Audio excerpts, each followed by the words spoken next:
everyone, it's Jane. Thank you so much for tuning into my channel.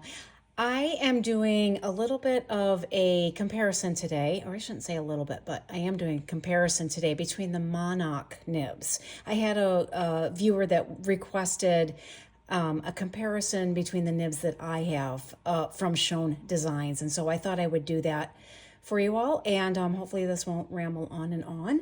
But I happen to have 3 monoc nibs. At the time that I bought my original monoc, he only offered it in medium. The fine nib width was sold out. And then after having it for quite a while, he offered the cursive nib, and I ended up picking up the cursive nib at the Chicago Pen Show. So I have 2 medium monocs and then 1 cursive. Now he's offering a fine nib width as well.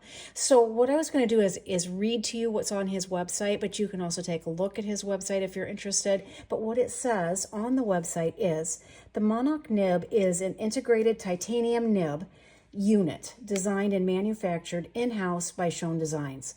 It is machined from solid titanium bar stock and utilizes a feed machine from amber ultim, which is this material right here, and I will show you the nib here in a second, which darkens and takes on the color of the ink when in use. The nib size that he offers is fine, medium, and cursive. The fine has a fine line that gets finer with higher angle writing and a large reverse with an expressive architect-like characteristic, which I would like that, so maybe I need to save up for the fine. The medium has a wider line weight with a finer line on the reverse. And then the cursive has a finer horizontal stroke, wider vertical stroke, and a very large and wet reverse. These nibs are quite expensive, so just warning you before you go take a look at them. They start at, right now, they're starting at $385 for just the nib. I will say, again, I kind of embarrassed to say I have actually have 3 of them. I did save up a long time for that. Maybe I shouldn't explain myself, but I feel kind of funny having 3 of them. But anyway, then the pens themselves, if you decide to order a pen body from him, he has different, he's got some metal pens, he's got an Ultim pen, he's got pocket pens, and they range in all prices. So I was going to show you everything, and then we'll get to writing.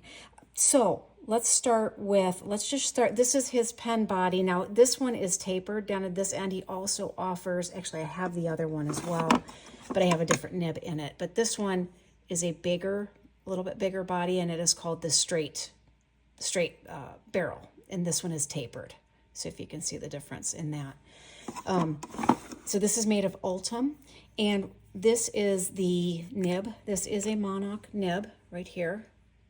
So it's a little different than what is traditional. It's definitely modern. And this starts out as 1 full block of titanium. He's got his name right here. It says Schon, and then on this other side there's a star, at least on mine. Don't know what they're like now. So they come as you can do a cartridge, you can do a cartridge converter, or you can eyedropper these pens. And as you can see, these red O-rings right here, those help stop the ink from flowing through if you do eyedropper. So that's helpful. I still would, if you're eyedroppering, I would still put a little silicone grease. And then right here is a slot you can put another red O-ring that he sells on his site if you want to be extra protected. So what I wanted to do, I don't have ink in this particular one because I wanted to show you what it looks like. Whoops. Without ink in it. So that's what the material looks like before you get ink in here, and it does tend to take on the color of the ink, but it washes off again with water. This particular thing he sells, it comes with the nib, and it is a cleaning device. So what you do is you just insert that right here, stick that down in a cup of water, and just flush it that way. He also sells these in different widths for Yovo, for Bach, for Pilot. I'm trying to think of all the other ones. You can go on his site and find out. So they are handy tools to clean out all your nibs. And I think each of one of these they're about $1.50, $2, something like that. So pretty handy to have.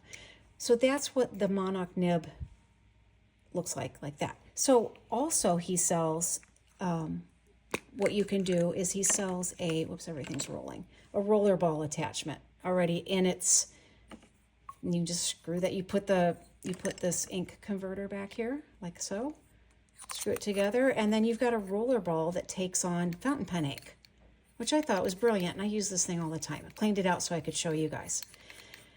And then, so that's how that all rolls together. Doot, doot, doot, doot. Put the cap back on.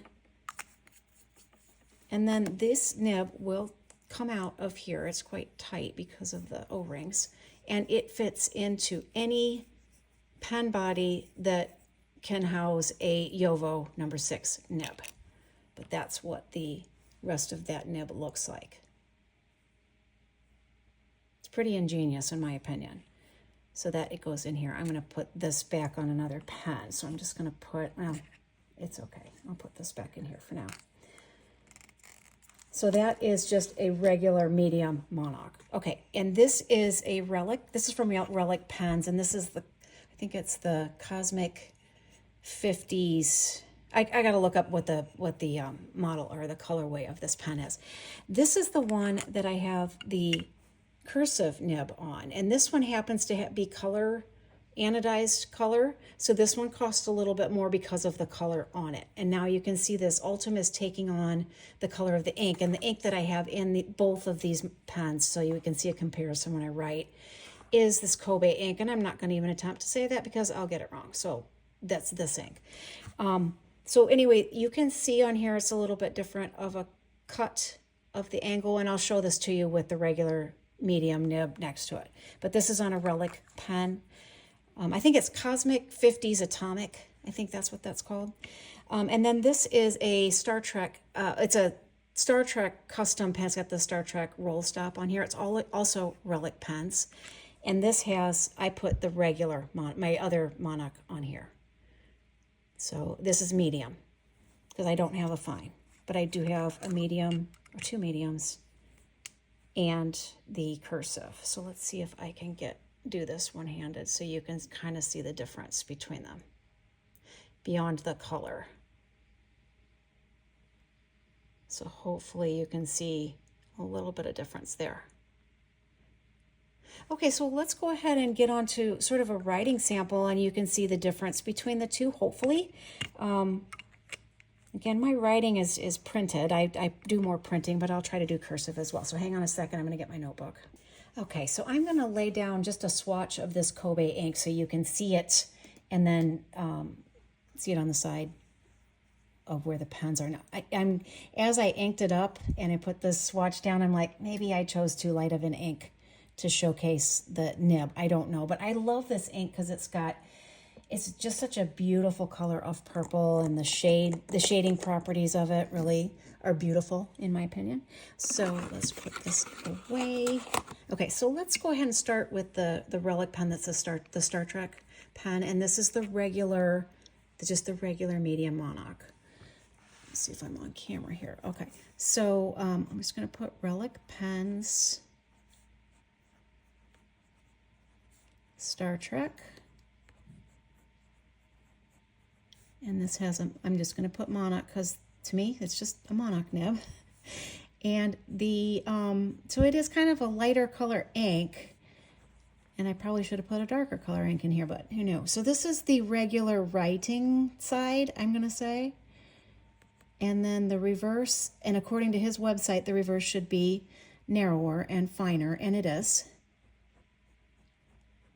I don't see a ton of difference, but I feel a ton of difference. So this is reverse.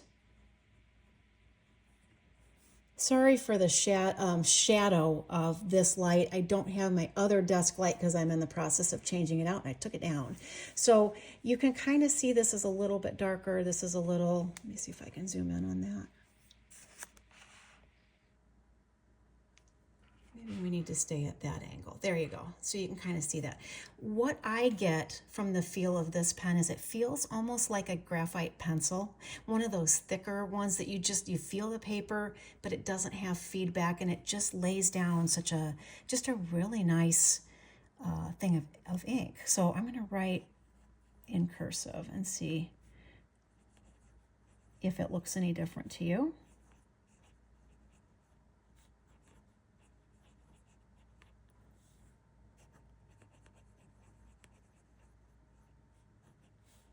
So there is a little bit of cursive. And let's write in reverse cursive too. I don't personally like how it feels in reverse. You feel much more, you feel the paper more. Kind of grabs. Of course, as I'm writing, it starts feeling a little better because I'm getting used to it, but it's not, it wouldn't be my choice. But if you wanted a thinner line, you could get it by doing that. Okay, so that is the regular monoc, medium monoc. So let's go ahead and try the cursive. Isn't that a pretty pen? These are all etched in there. You can see that. Okay.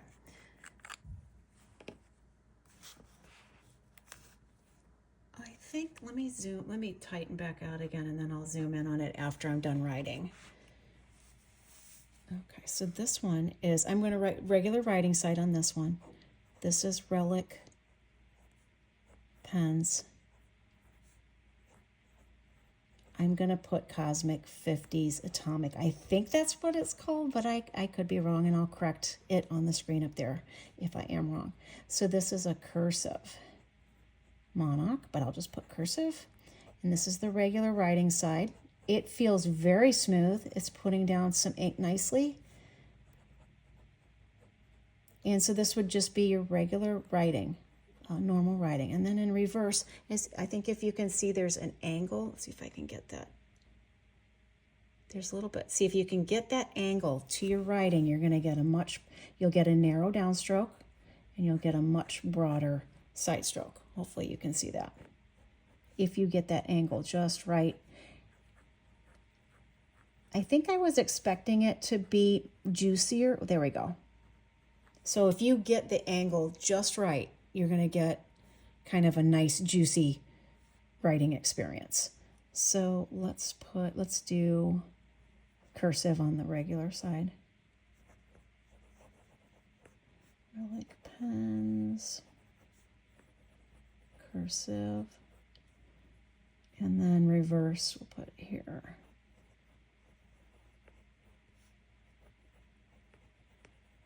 I'm trying to find that sweet spot again. Hopefully I'm on camera for that. So like I said, I think maybe I chose too light of an ink for it to really be coming out. But yeah, if you get that sweet spot on there, you're going to get a really nice wide kind of writing experience like that, like this one here. If you can see a little bit of a difference there. Now I know I have heard some people say that their cursive nib was not as juicy as they would have liked it, would not have put out as much ink. I haven't had that experience. I've been happy with the amount of ink that's coming out of the pen. I would say it did surprise me that it wasn't a wetter nib, but I know that Schon would fix it. If you decide you get it and you're not happy with it, that's a lot of money to spend, and I do know he would fix it for you. That's just the way he is. So anyway, my experience with both of these nibs has been very positive. I've really liked them. This cursive one takes me a little bit of time to get used to it, to get it just right. So hopefully that kind of helps a little bit in case you're interested in the monoc nibs. They are cool. They are very cool. You can get a multitude of colors in the anodized coloring. And I just love supporting this ingenuity that's coming into the fountain pen world, because this is different than our traditional nibs. And I'll be interested to see where Schon goes with all of this, but I'm happy to support him. I'm thrilled that I have been able to have his nibs and his pens. So I don't know if I can afford to get any in the near future, but right now I'm really pleased with what I have. So I hope that was of interest. And if there's anything more specific you would like to see about the monoc, or you have questions as to my experiences with it, I'm happy to answer any of those things. So hope you enjoyed the video. And I'm going to go out and have a good day. I hope you do as well. And I will catch you in the next video if you come back. I hope you will. Okay, catch you next time. Bye.